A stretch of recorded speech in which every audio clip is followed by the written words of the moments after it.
સ્વાગત છે આપણી યુટ્યુબ ચેનલની અંદર મિત્રો. જો મિત્રો નવા હો તો આ ચેનલ સબસ્ક્રાઈબ કરી લેજો, કારણ કે આપણે આવા નવા વિડીયો બનાવતા હોઈએ છીએ મિત્રો, જે તમારા માટે બહુ ઉપયોગી નીવડતા હોય ધોરણ 9, 10, 11 અને 12 માટે. તો function number 8, describing a person, place and things.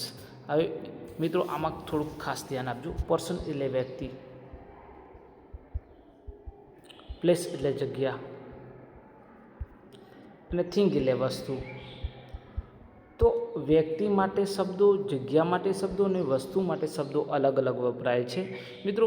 ધોરણ 9ની અંદર ક્વેશ્ચન નંબર 33 થી 35 મેચ ધ પેર 3 માર્કમાં પૂછાય છે. ક્વેશ્ચન નંબર 36 થી 38 એપ્રોપ્રિએટ રિસ્પોન્સ 3 માર્કનું, કમ્પ્લીટ ધ સેન્ટેન્સ 3 માર્કનું, જે ક્વેશ્ચન નંબર 37 થી 39 થી 41 વચ્ચે હોય છે. એના પછી વાત કરીએ તો વ્યક્તિ, પર્સન, સ્થળ, પ્લેસ, થિંગ્સ એટલે વસ્તુનું વર્ણન કરતા શબ્દો એટલે શું? Describing place, person and things. બરાબર, ફંક્શન વપરાય છે. હવે જુઓ, એ શબ્દો ખાસ તમારે ધ્યાન આપવાનું છે. હુ કે જેને સજીવ માણસ માટે વપરાય છે. હુઝ કે જેનું સજીવ માણસ માટે. હુમ કે જેને સજીવ માણસ માટે.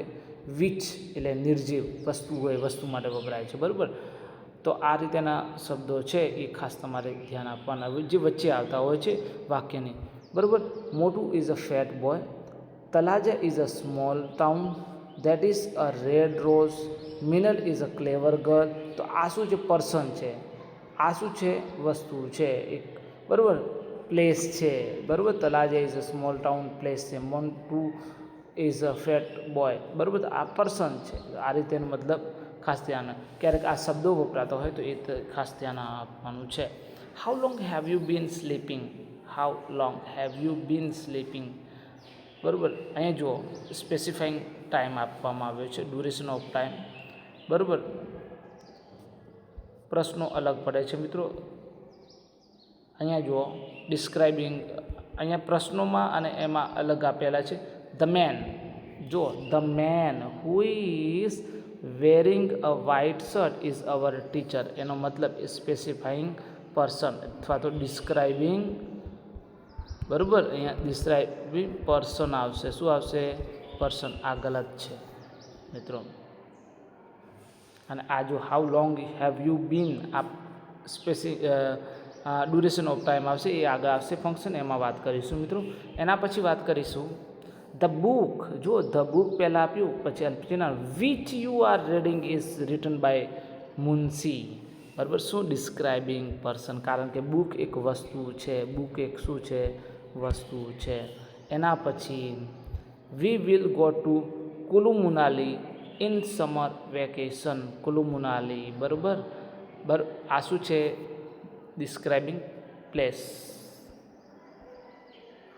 એના પછી વાત કરીએ, જો આમાં અલગ અલગ આપ્યા છે, અલગ અલગ આપ્યા છે, અને એના જવાબ નીચે આપેલા જ છે મિત્રો. 1B, 1નો શું જવાબ આવશે? 1B, duration of time. 3, 2C, 2 આ 2 અને આ C, ડિસ્ક્રાઇબિંગ પર્સન. બરાબર, એના પછી ધ 3D, તો આ રહ્યો 3 અને આ describing thing. 4A, we will go to Kullu Manali in summer vacation. શું છે? Specifying time.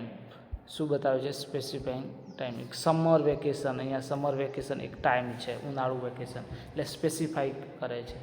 એના પછી એપ્રોપ્રિએટ રિસ્પોન્સની વાત કરીએ, 36 થી 38. અપ્સના, which book are you reading? Jyotsna હવે જવાબ આપ કઈ રીતે આપશે? ડિસ્ક્રાઇબિંગ થિંગ કરવાનું છે, તો આપણે જોઈએ. I am reading the Gita. આ તો સીધા મતલબ જવાબ છે. My friend suggested me to it. નથી. I am reading Macbeth which was written by Shakespeare. બરાબર, આને આ રીડ કરે છે અને આ જવાબ આવશે. આ રીતે મતલબ ડિસ્ક્રાઇબ કરે છે, તો ડિસ્ક્રાઇબિંગ થિંગ. એના પછી જવાબ આવશે 39 થી 41નો પ્રશ્ન આવશે. Mister Kinubha sir is a describing person. બરાબર, the man who has completed the project successfully.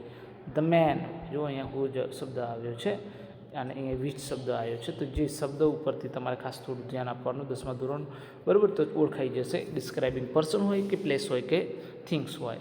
Thank you and have a great day મિત્રો. નવા હો તો આ ચેનલને સબસ્ક્રાઈબ કરી લેજો મિત્રો. આવા નવા વિડીયો બનાવતા હોઈએ છીએ આપણે, જે તમારા પરીક્ષા માટે બહુ ઉપયોગી નીવડતા હોય છે.